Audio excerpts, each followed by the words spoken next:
Halo pendengar novel Kuy, bersama kami yang akan menemani hari kalian agar lebih berwarna. Pastikan kalian dukung channel ini dengan cara like, komen, dan subscribe. Sudahi galaumu, mari dengar novel bersamaku Wakakak. Yaudah yuk, sekarang kita langsung aja mulai ceritanya. Perjanjian lagi. Kenapa banyak sekali perjanjian yang dibuat pria itu?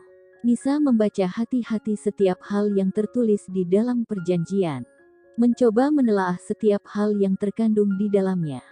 Banyak hal dalam perjanjian yang membuatnya sangat keberatan.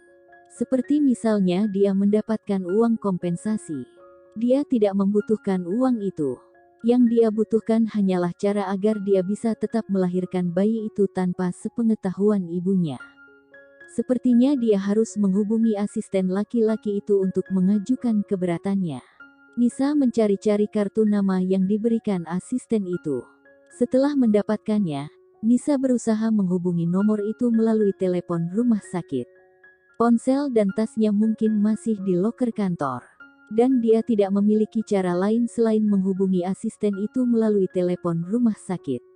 Pada deringan kedua, si pemilik nomor menjawab panggilan itu. Halo, dengan Pak Asisten. Maksudnya, siapa ini? Dengan siapa saya bicara? Saya Tanisa Pak. Oh, Nona Tanisa. Iya Pak. Bagaimana Nona Tanisa? Sudah mengambil keputusan? Ada Pak, pasal yang tidak saya sukai Pak. Pasal yang mana? Oh, Anda tidak perlu menjelaskan. Saya dan pengacara Aji akan ke rumah sakit sekarang. Dan asisten itu menutup teleponnya. Nisa menatap gagang telepon itu dengan hampa. Dia bingung harus berbuat apa. Harus berkata-kata seperti apa. Dia bukan orang yang berpendidikan. Dia hanyalah gadis kampung lulusan SMA. Apa yang akan dikatakannya di hadapan orang-orang pintar seperti si asisten dan bapak pengacara itu? Nisa menggigit-gigit ujung selimut.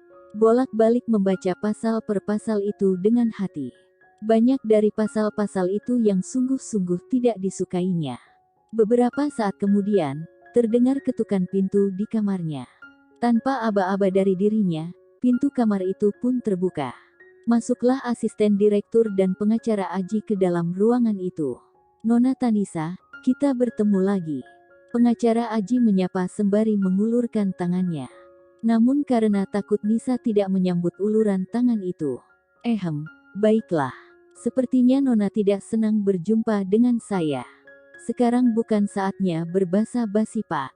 Mungkin bisa kita mulai saja. Tanya asisten Gary. Pak Ziko kemana?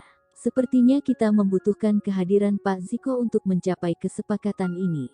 Beliau menolak untuk kemari Pak. Kita hanya bisa melakukan panggilan suara saja. Baiklah. Kalau begitu, mari kita mulai saja. Nona Tanisa, sepertinya Anda sudah mengambil keputusan. Pengacara Aji berbalik menghadap Nisa. Keputusan? Nisa bertanya dengan suara bergetar. Anda tadi menelepon kami. Itu artinya Anda sudah mengambil keputusan. Nisa menggeleng-gelengkan kepalanya, merasa tidak setuju dengan perkataan pengacara itu. Saya belum memutuskan. Tapi saya keberatan dengan isinya. Dengan gugup Nisa berusaha mengutarakan pikirannya. Sebenarnya Anda tidak punya hak untuk tidak mensetujui perjanjian ini karena Anda hanya pihak kedua. Setelah saya telaah, isi di dalam perjanjian ini lebih banyak menguntungkan Anda dibandingkan klien kami. Lalu di mana letak keberatan Anda? Misalnya pasal 3 dan pasal 4. Saya tidak membutuhkan uang kompensasi itu. Saya benar-benar tidak menginginkan anak ini. Tapi bukan berarti saya akan menjualnya. Nona Tanisa, itu bukan menjual. Uang itu hanya wujud terima kasih yang ingin diungkapkan klien kami karena Anda sedang mengandung anaknya dan bersedia melahirkannya. Jadi saran saya, Anda harus menerimanya. Tapi saya benar-benar tidak menginginkannya. Saya hanya ingin anak ini segera keluar dan tidak memiliki hubungan apa-apa lagi dengannya dan pria itu. Kalau dia memaksa saya untuk memberi kompensasi, Saya memutuskan untuk tidak melahirkan anak ini. Nisa berusaha menggertak, suaranya terdengar bergetar. Di dalam suaranya terselip rasa tidak percaya diri sekaligus ketakutan. Baiklah Nona Tanisa, akan kami catat pasal-pasal yang membuat Anda keberatan. Nanti akan kami sampaikan kepada direktur kami.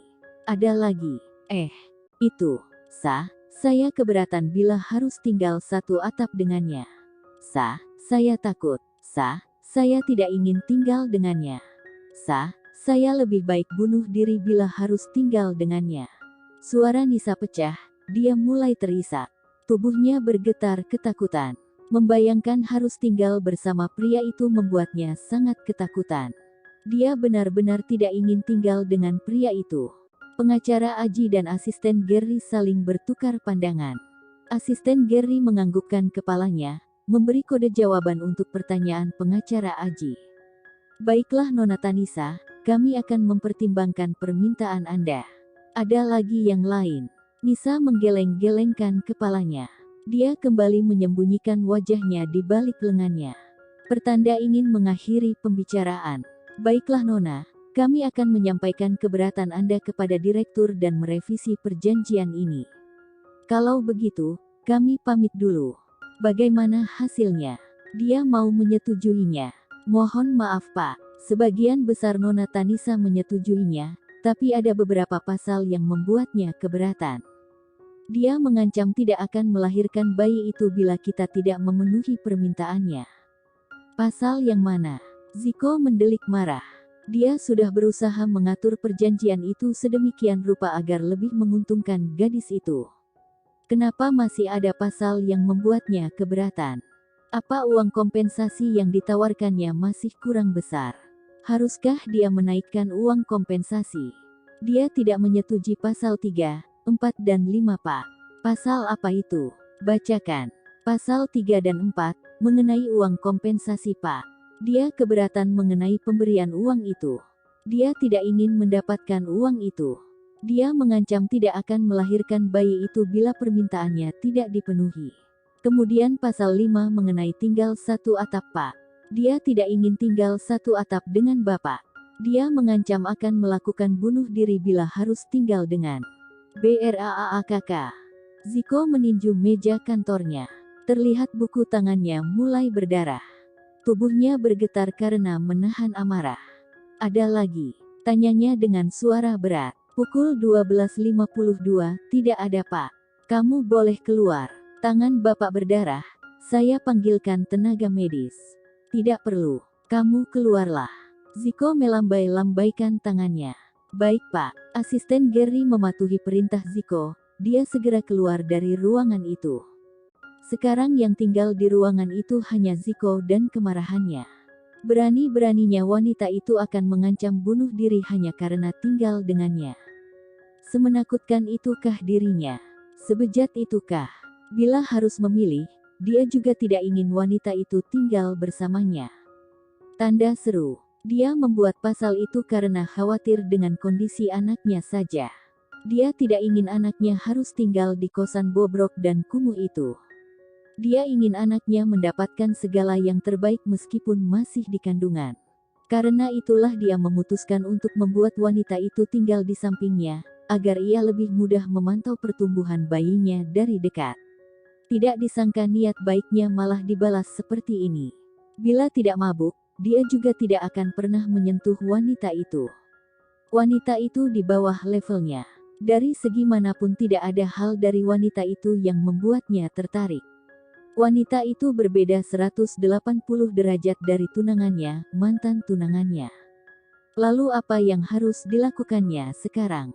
Apa dia harus membiarkan wanita itu untuk tinggal di lingkungan kumuh itu? Tidak. Dia tidak akan membiarkan anaknya tumbuh di lingkungan kotor seperti itu.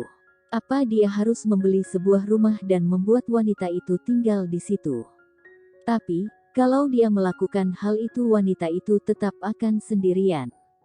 Tidak ada orang yang benar-benar akan mengawasinya.